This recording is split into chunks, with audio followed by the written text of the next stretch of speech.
Hello YouTube and fellow Star Wars collectors. In today's video, I'll be sharing my thoughts on the latest Hasbro Pulse Vintage Collection reveal, the Escape from Order 66 action figure 4-pack. Simultaneously, I'll also be sharing a TVC wishlist item that I think goes well with this reveal. So once again, I was totally caught off guard this past Thursday when Hasbro decided to finally reveal the Ahsoka and her droids 4-pack. Not only did they finally show us the figures, price, and packaging, but they decided to spring this Amazon exclusive on us for pre-orders starting at 1 p.m. I don't know about you, but I was in the middle of a busy day and fortunately was able to take a break, park my dewback, and secure myself this Amazon exclusive. The Order 66 action figure 4-pack was listed at $64.99 upon the reveal, but of course ended up being $5 higher once the pre-orders were live on Amazon. This is something Hasbro needs to keep their trusted retail partners in check about. Out the gate, many fans were frustrated to see these small droid figures retailing for more than a larger mainline articulated figure, and I have to agree that while I'm excited for this set, droids should definitely retail for a lower price in general.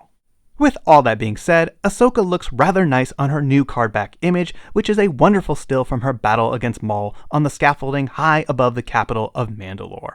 While I really look forward to adding this one to my Clone Wars carded collection, I must say that Hasbro should have altered the figure in some way, shape, or form. The community has been begging for unlit saber hilts at a minimum, and this would have also been a nice opportunity to add the battle damage weathering to her arms that's seen on the card back image. Straight repacks are frustrating to say the least, and while it's nice to offer this figure again for new collectors, a certain amount of new is essential for community morale.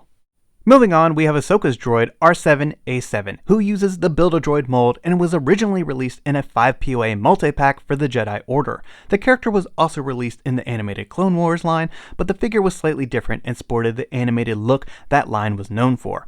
I have been wanting to pick up this version of R7 for my collection, and I am very thankful for a second chance to add this faithful droid to my display. The card back image looks really good and will make a fine addition to my carded collection, but it has to be said that the empty bubble space is odd, and droids really need some kind of included accessory with all their releases.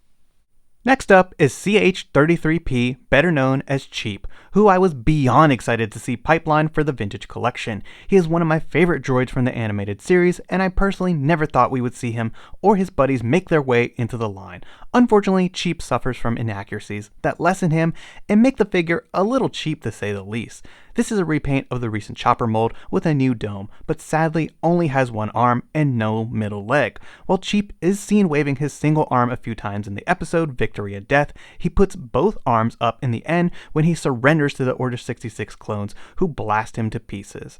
I personally would have liked to have both arms, and or the ability to remove them if I wanted to from the figure, allowing me the option to recreate that scene from the Clone Wars. And lastly, we have RG-G1, better known as GG, who is a repaint of the Build-A-Droid R4 units we have seen previously in the Legacy collection. For the most part, GG looks great, and even has wires on his feet that are usually excluded on droids seen in the Shop Disney sets. The yellow paint applications look rather nice, and while there's not much weathering to match GG to the card back image, I think this will make a great addition to the Clone Wars shelf. Hopefully we will see Greef Karga's droid someday soon, now that we are seeing R4 domes in the vintage collection. But let me know your thoughts in the comments down below.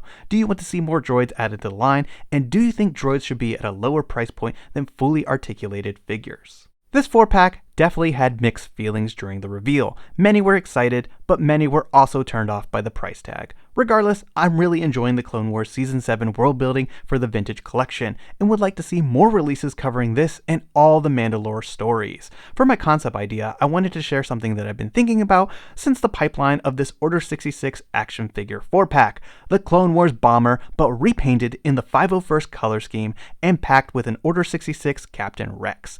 Very simple repaints to say the least. The Clone Wars Y-Wing tooling already exists, and Hasbro would have no problem repainting this vehicle for everyone's favorite Legion. Not only was this vehicle a means of escape for Ahsoka and Rex in Season 7, but it's later seen in Tales of the Jedi when Ahsoka sneaks into Padme's funeral to pay her respects.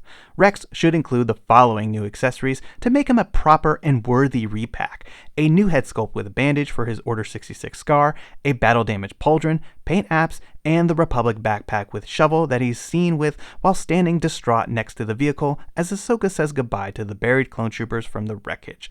This would help add the right amount of new to this release and justify adding an alternate version of this character and vehicle to our collections. A big shout out to Blue Harvest Collector on Instagram for compiling the physical figure and accessories bubble art for my Order 66 pack-in concept. Repacks should always have new accessories and something new to offer collectors. I think the 501st Y-Wing would be a neat addition to the vintage collection, but let me know your thoughts in the comments down below. And don't forget to drop a like on this video and subscribe if you're new to the channel. It really helps and is always greatly appreciated. Thanks everyone, and may the Force be with you.